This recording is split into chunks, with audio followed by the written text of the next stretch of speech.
Welcome to the West Ham Voice. Thank you for joining me. My name is Stel. I know you probably didn't like that last slide there, is West Ham turning blue. I was being cheeky, of course, but there are so many stories and so many updates that are going on at the moment, almost on an hourly basis. I usually do an update show on a Monday night, but on the West Ham Weekly, the live West Ham Weekly. But I thought I'd do an end of week update because, boy, oh boy, if you blink, you're going to miss a transfer story or a rumour or whatever it may be. And of course, the reason why I put up that the is West Ham turning blue is because we seem to be interested in quite a lot of Chelsea players. So I'm going to go through those later on. But first, I'm going to do a brief update and some of the obvious stories that have been knocking around over the past few days. And let's start first off with Nikola Vlasic, who has confirmed his one-year loan spell to Italian club Torino, which was confirmed on Thursday. Torino going to take the player on for a year with an option to buy at the end of the season for about £12.5 million if they decide to do so.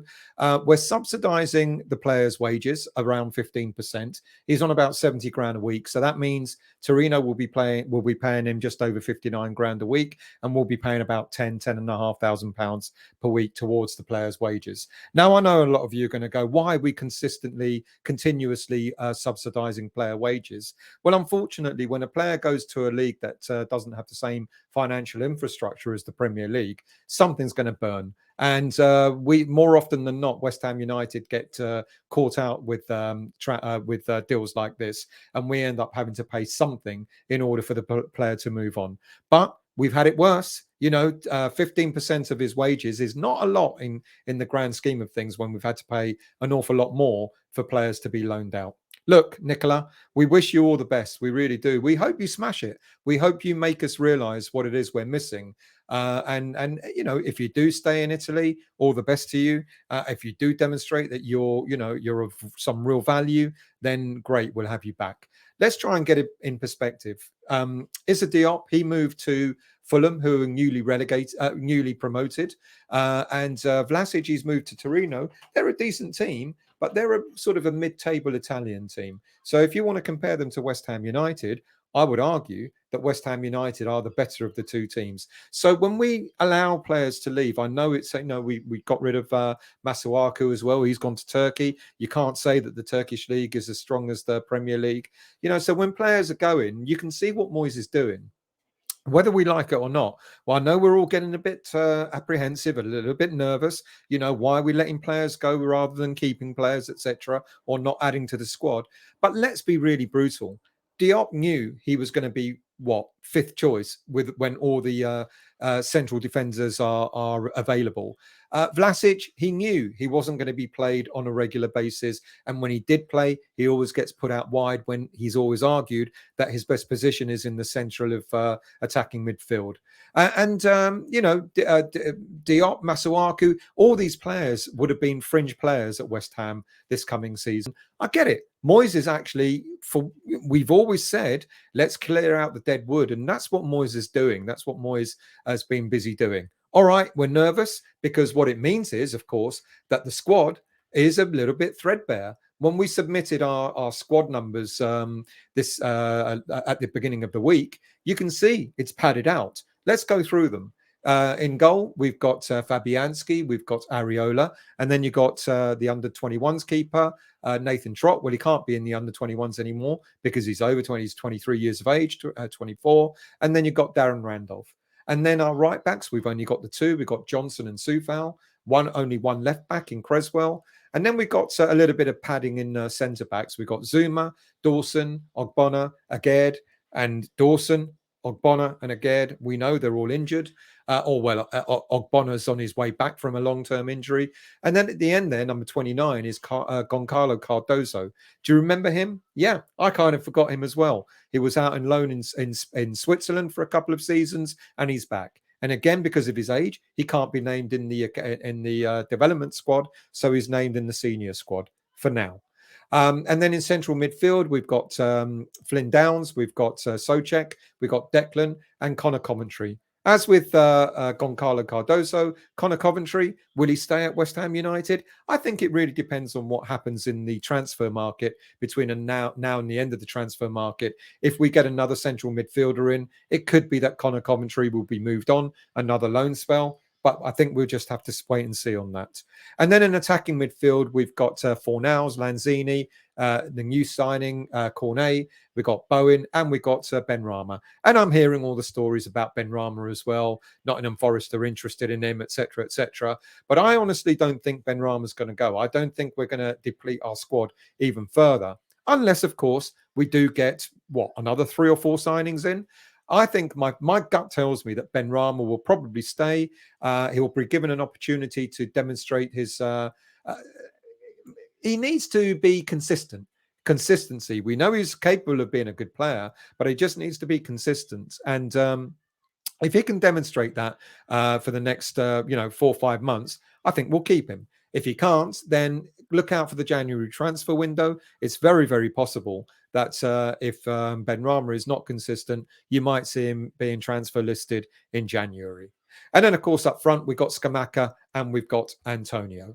So, all right, it leaves us short because when it comes to Sunday in the game against Nottingham Forest, who are we going to pick? Look, if we've got Fabianski, if we've got Antonio, and if we've got Dawson fit, I dare say all 3 of those players are likely to start. And that's the sort of lineup you will probably see. Fabianski in goal with a back 4 of Soufal, Dawson, Zuma and Creswell, with a middle 2 of Souček and Declan. And then supporting Antonio up front, we're going to see Bowen, Fornals and Cornet.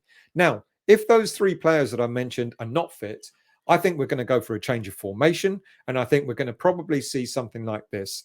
Areola in goal. My preference will always be Areola in goal, whether Fabianski is fit or not. Okay, many of you are going to say he gave away a penalty. He did.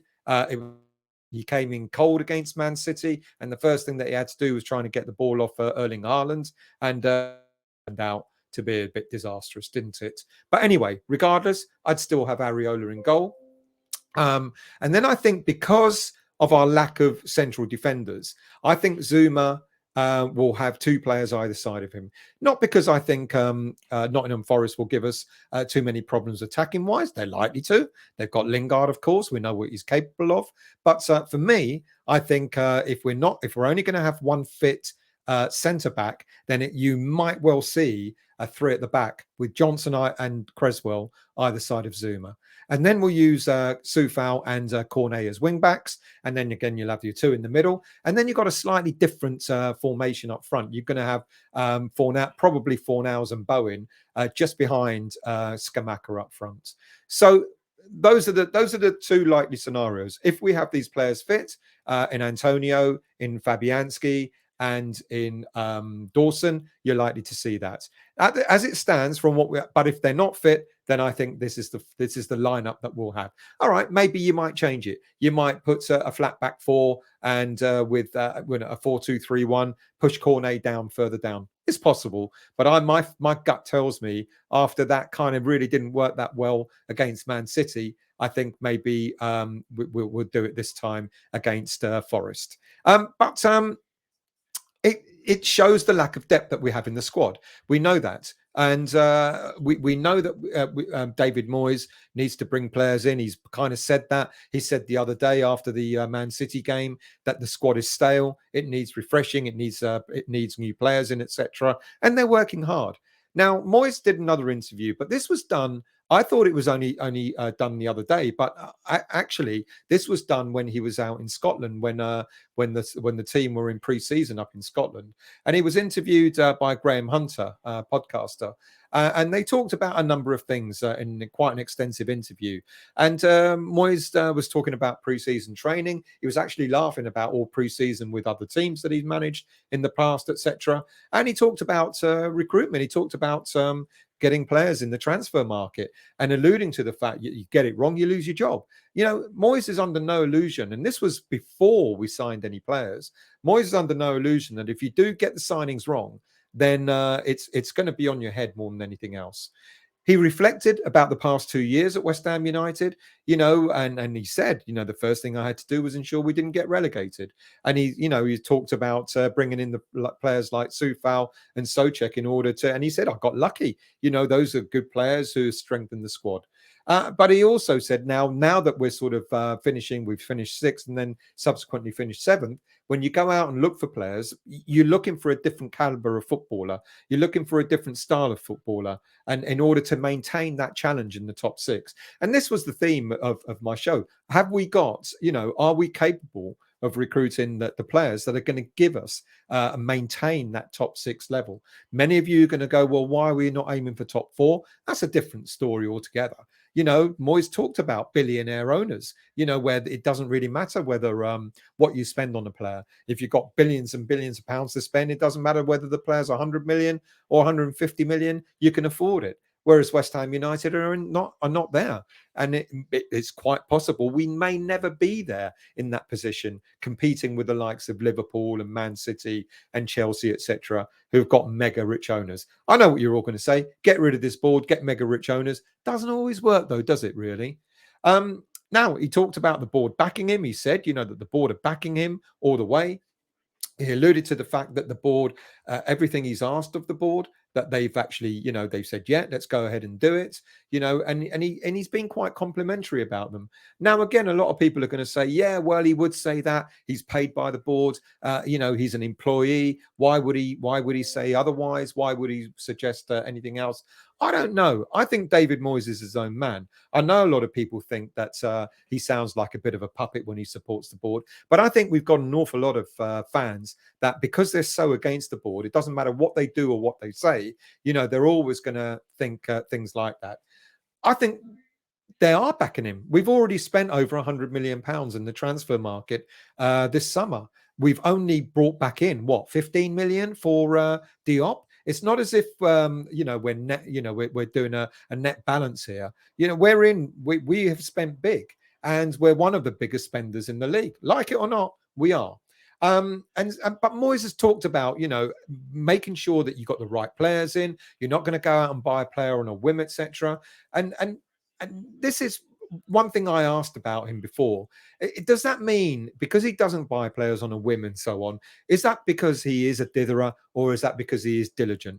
We heard about how he looked at Scamacca. We've been looking at Scamacca for a long time. We've been looking at Agerd for a long time. It does take him a long time to decide what players he wants at the club. He wants to get it right. And he said, to get a different type of player in, it means you've got to look at a different market. It becomes a lot harder. And that, again, is where we have to start asking ourselves, can we compete with the likes of Liverpool and Chelsea, etc.? If we go in for a player, Darwin Nunes is a prime example. We wanted Darwin Nunes. Nunes got wind of the fact that a team like Liverpool were after him. Where are you going to go? It's not because we're a crap team, but when you have got Liverpool knocking on your door, then where are you going to go? Diaz was the same. He went to both those players we were after. They both went to Liverpool. And I dare say it's going to continue happening. Kostic, his time for Juventus. Juventus are offering him Champions League football. We couldn't do that. We couldn't get that player over the line. So I think it's important to realise that, and it's important to understand what Moyes wants to do. It's all very well, filling out the squad with sort of average players, but look at what we've just done. We've just got rid of a number of average players because they didn't fit in with what Moyes wanted, what Moyes needs, in order to maintain that top six priority. I get it. I know a lot of people don't like it. A lot of people just say, get the players in, throw money at it. As I alluded to in a show the other day, when you start throwing money at a dream, and then that dream becomes a nightmare, then you suffer. Look at, for example, Leeds United in the 90s when they were chasing the Champions League dream. They got there, they couldn't maintain it. They virtually went bust. They lost a lot of money. They went down the leagues, etc. It took them a number of years to get back on their feet again. That could happen to West Ham. You chase that dream and you throw money at it. It doesn't necessarily mean it will work. So I get what Moyes is saying. I understand what he's saying in terms of the sort of squad he wants to bring in. And it takes time. I hope, We've got 5 players in already. You can't argue that the 5 players that we brought in are are not better than the players that went. I dare say they will be. Skamaka, one of the most exciting strikers in Europe, is a big addition to what we had over Yarmolenko last season. Flynn Downs, look, Kral wasn't favoured. Noble had retired. Flynn Downs, a promising up and coming midfielder. He's probably going to get more game time this season than we imagine. And then other players like Areola, one could argue, well, he was already there. But nonetheless, we managed to get him to sign on a permanent basis. So I can see it again. I mean, it's really unfortunate, but another promising, decent centre back that we're getting. And Moyes is now, people are saying it's gone from a targeted a number of players that we were after to a scattergun. We've got 3 weeks or just under 3 weeks left in the transfer window, and all of a sudden we're going for players left, right, and centre. Are we? I'm going to get to transfers in a minute because I'm not so sure if we are or not. He talked about the January transfer window, David Moyes, and again repeated that it was his choice not to bring players in. And then he repeated he would rather go without players than buy cheaper options. And don't forget, this was done in. This interview was done at the end of at the end of summer. Sorry, at the end of the last season. So they were at pre-season training. The transfer window only fresh at that time. But that's now the reason. I don't understand why it's only just been released. That video was released on Thursday. And so it looks as if Moyes is talking about the here and now. And people are saying, what? He's gearing us up. He's gearing us up for no more signings, etc. I don't know. I don't think so. I think Moyes is very eager to get players in. And I dare say we will see 1 or 2 more players coming through the door. It may not happen as quickly as we want, but I think we will see 1 or 2 more players coming through the door. So let's go and look at those players and let's ask ourselves, are they the sort of players that are going to maintain a top 6 in the league scenario? We'll start off with Eric Bailly. The update is that we've gone in for a loan bid for Eric Bailly. Man United want to sell the player, whereas we want to loan him with an option to buy at the end of the season. And it's quite evident why we want to do that. Bailly's injury record is poor. It really is. It's not fantastic. He's got 2 years left on his contract. Man United think that maybe even if they get around 10 million for the player, that's something better than nothing. He cost them well over 30 million when he first came to them. Look, he's fallen down the pecking order. He's got a poor injury record. It's not a bad player. Would he improve us? I think of Dawson as a prime example. You know, and Bailly, you can argue, he's got Premier League experience. He's got international experience. He's also got European football experience. If he can stay fit, and that's a big if he can stay fit, then I dare say he would be the sort of player that would be able to maintain our top 6 ambitions. Next up, Attila Szalai. Now, this has been a bit of an odd one because a reporter made the suggestion that we put a bid in for him, and that reporter had to come back on that report and say, no, it didn't actually happen. And now we're hearing, if there were any negotiations happening at all, we're hearing that negotiations have broken down on Friday evening. If you're watching this, I'm recording this at 7 o'clock on Friday evening. I don't know when it will go out, maybe later tonight. So if you're watching this on Friday evening, we've heard that negotiations have broken down. Look, I've talked about him. I've talked about him quite a few times. He seems like a decent prospect. Would I have him in? I'm sure there are better players that we can get, but would he be the sort of top 6 ambition that we're going for? 50-50 on that. Certainly he'll give us stability, but would he be a top 6 type of player? I'm not so sure. Don't know. Thilo Kehrer, top 6 ambition, then you've got to look for a player like this without a shadow of a doubt. Apparently, the agent flew in. We still don't know if it's true. The agent flew into London on Thursday after PSG had accepted a second bid from us. But unfortunately, what we're being now told is we're no closer to negotiating a deal for this player. Look, David Moyes was asked about this player, or he was asked about transfers in the interview that he did today for coming up to the game against Nottingham Forest. He's not going to give anything away. He said, "Oh, we're not much further forward. Yes, there's interest and there's been talks, etc." But you know what Moyes is like. He's not going to give much away at all. Look, if we're top 6 ambition, this is the sort of player that we should be looking for. 25 years of age. bit of experience with PSG, etc. German international. He's played for Germany 20 times. And I think I said in the show earlier in the week, you don't get to be a German international if you're average. He's got to be a pretty decent player. We've now made a bigger bid. Apparently, the first bid was 10 million. I don't know why we put in such a low bid, but apparently the second bid has been higher. Apparently it's been accepted, and we're now in negotiations to try and get that player over the line. And this is the sort of ambition we want to go for. And I'd be quite excited if Kehrer came in, because not only are we looking for cover for now because of all the injuries we have, but we're also sort of looking at long term as well. At 25 years of age, Kehrer's going to give you 5, 6, 7 years of decent service at the very least. And if we don't get that much from him, he'll be the sort of player that we might be able to sell on and maybe make a profit out of in the future. Next up, we got a bit of a love-in with Man United and Chelsea. And I talked earlier in the week about Luke Shaw. Now, this is a story that's sort of come and gone. I don't think there's much in it. So, he's got a poor injury record and his wages are far too high as well. So I don't think he's the sort of player that we're going to be really going for. But there is a player at Man United that perhaps we should be looking at, and that's Brandon Williams. Again, I talked about him earlier in the week, and 21 years of age. He's got a bit of experience going out on loan, Norwich last season, etc. And he would be the sort of player that we could maybe attract. Again, though, would he be top six sort of player that can stabilise us in the top six? I'm not so sure. I don't know. But certainly a player for the future, without a doubt, because we do know that we need a long-term replacement for Aaron Creswell. And then the Chelsea players, I kind of joked about the loving that we have, etc. But let's not. We have inquired about something like half a dozen or so Chelsea players. We've inquired about Gallagher, we've inquired about Hudson-Odoi, Loftus-Cheek, Ross Barkley, Christian Pulisic, and of course Armando Broja. So let's start off with Conor Gallagher. Look, 22 years of age, valued at something like £25 million. He's still got 3 years left on his contract.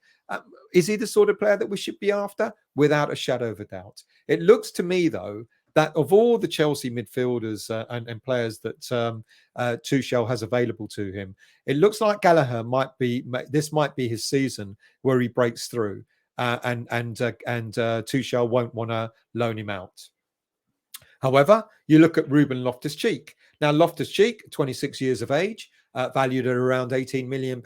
He's got a couple of years left on his contract, but he's had a couple of injuries which have hindered his career. Achilles tendon rupture in 2018-19, Achilles injury in 2017-18, ankle injury 2017-18.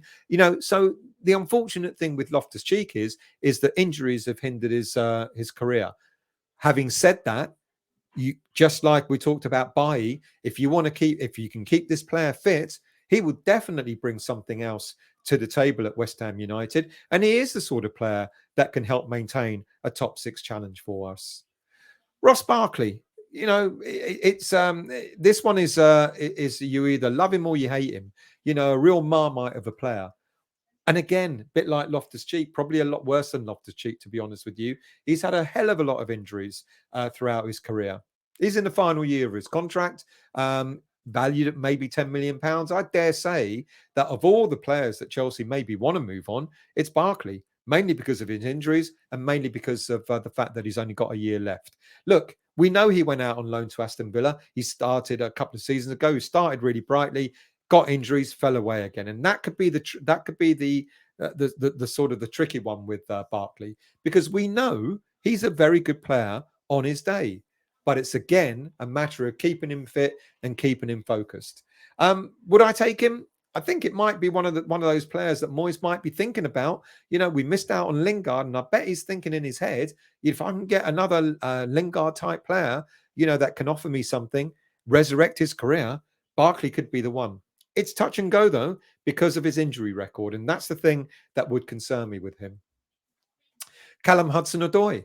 We're interested in him as well. Look, Hudson-Odoi is asked to go out on loan. He knows that with all the competition at Chelsea, he might not get a lot of game time this season. He's still got a contract, 2 years left on his contract, only 21 years of age, and he's asked to go out on loan. So there's a player there that clearly wants to play. And he'll be the sort of player, unfortunately, that will probably end up at Crystal Palace and smash it. Why shouldn't we go for Callum Hudson-Odoi? I like him. I think he's a good player. Again, a few injuries that have sort of hindered him. He had an Achilles tendon in April 2019, and then again in April 22. So even he carries a few bit of an injury history. But again, a very good player. And then Christian Pulisic. Pulisic is the most expensive of all those players, ironically. And we know what he's like. He's a versatile footballer. He plays out on the wing. He can play as a second striker. He can play out front as well, etc. He can play as a number 10 and so on. Look, he's got 2 years left on his contract. And there's another player that maybe we should be, going for, or we've inquired about. It's Pulisic. And why not? Pulisic is not a bad player, a very good player indeed. And you can see him also adding something to the West Ham's challenge for top six. And then, of course, Armando Broja. It's been documented very well as to that we want Broja. We put bids in for him, etc., etc. Broja is a bit like Conor Gallagher. I think Tuchel is sounding him out, trying to see what he's like, what he's capable of doing. And if Gallagher and Broja do really well before the window shuts, they're not going anywhere.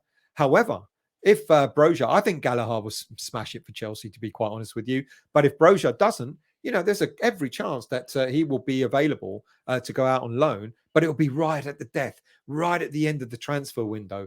So we need to do our other business now. We need a left back. We need a centre back. We need an attacking midfielder, a creative midfielder, and Broja will be the icing on the cake. If we've got those three positions filled, and then at the end of the transfer window, there's no pressure. If Broja becomes available and we go for him, then that would be all the better. So yeah, we've got real interest in a number of Chelsea players, and they will all add something. Even Barkley, whether you like it or not, even Barkley could add something to the equation of maintaining top six challenge. We've had a number of new players linked to us this week. Friday. On Friday itself, Jakub Kiwior. I'm going to pronounce it Kiwior, a Polish international, plays for Serie A club Spezia. He's contracted with them till 2025. He was moved. He went to Spezia from Slovakian team MSK Žilina for a nominal fee last summer of £2 million. He's made 24 appearances so far for the Italian team, and he's received a lot of admiring glances for his displays. And AC Milan have made inquiries, but AC Milan are looking at something a little bit sort of further down the line. They're interested in potentially getting the player in for January, whereas what we can do is we're looking for the now.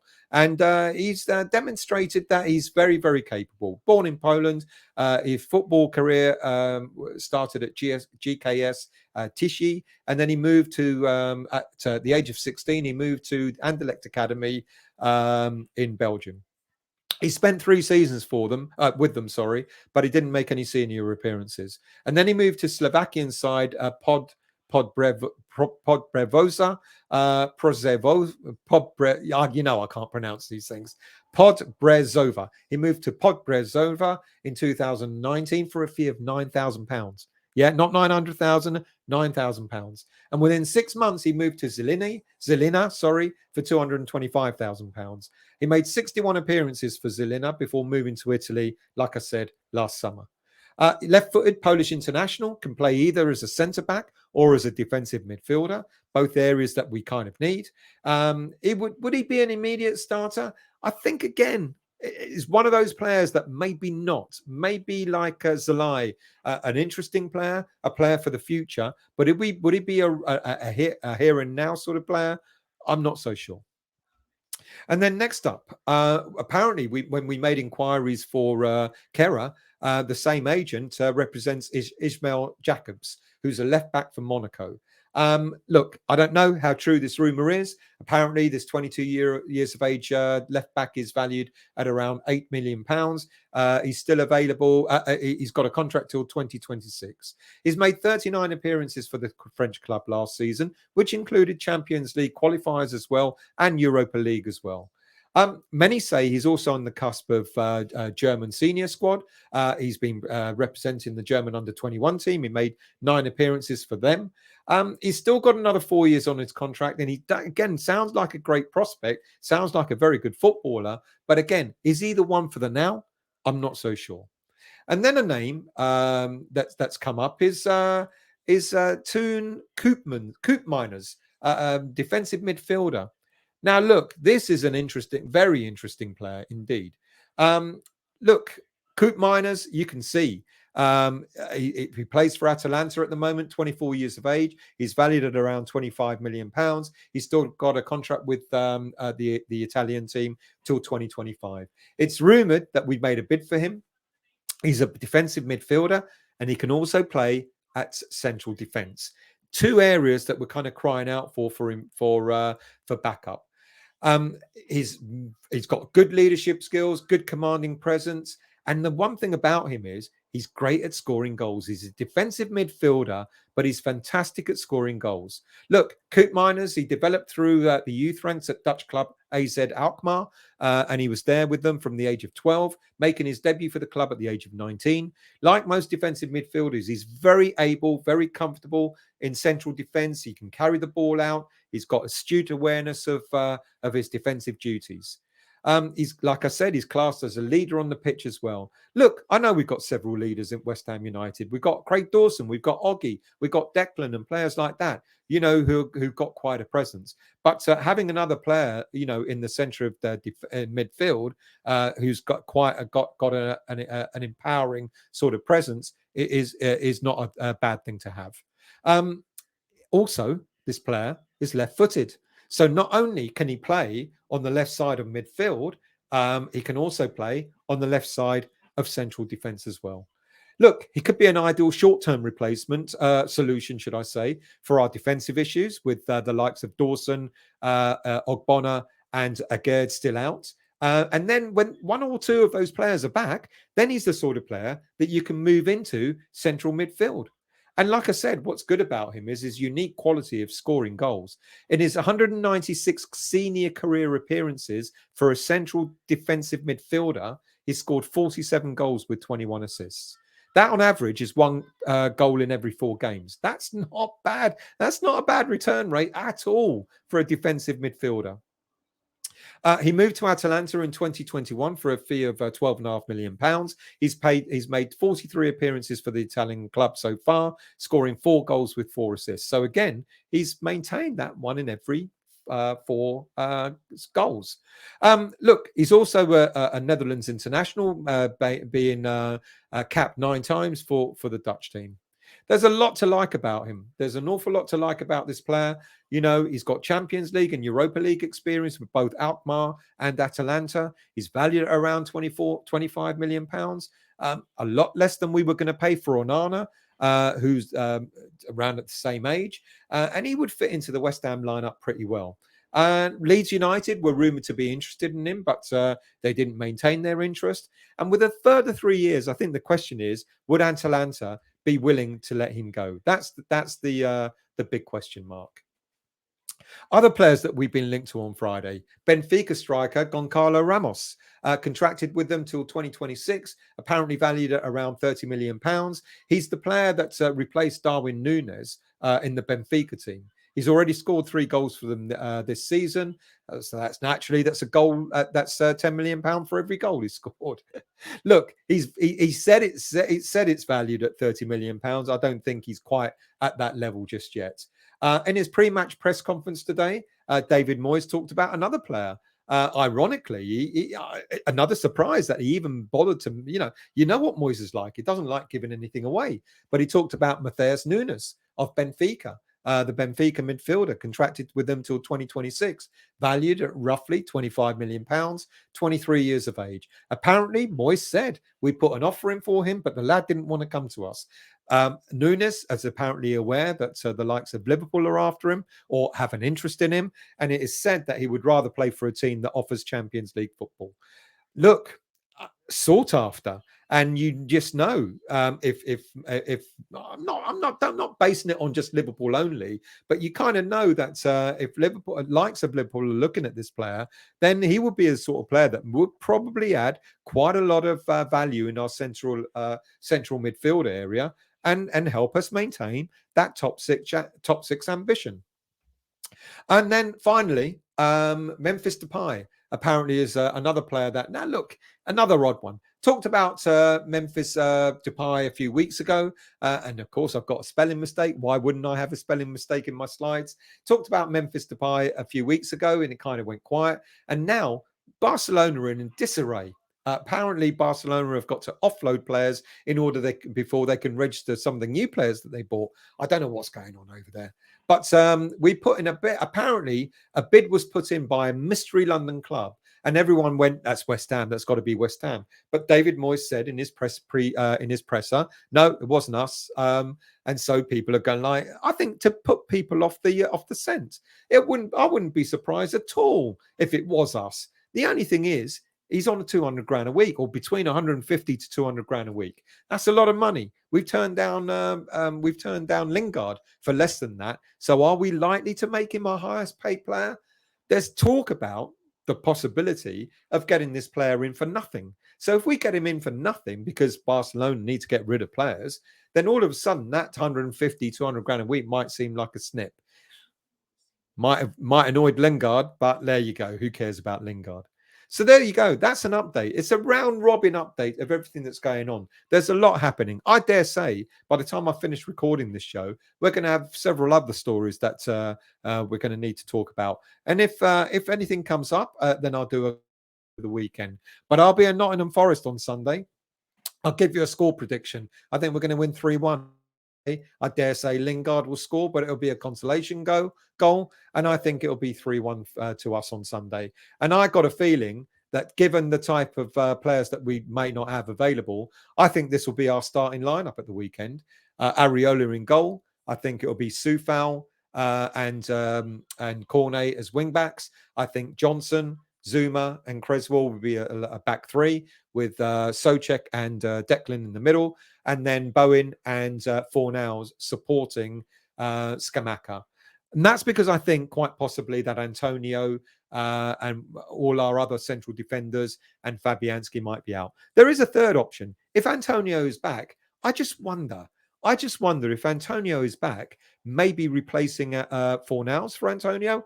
I don't want Fornals to be out of the team, but squad rotation. This is what it's all about. This is what it's all about, having a bigger squad or a squad that's more qualitative, if not bigger.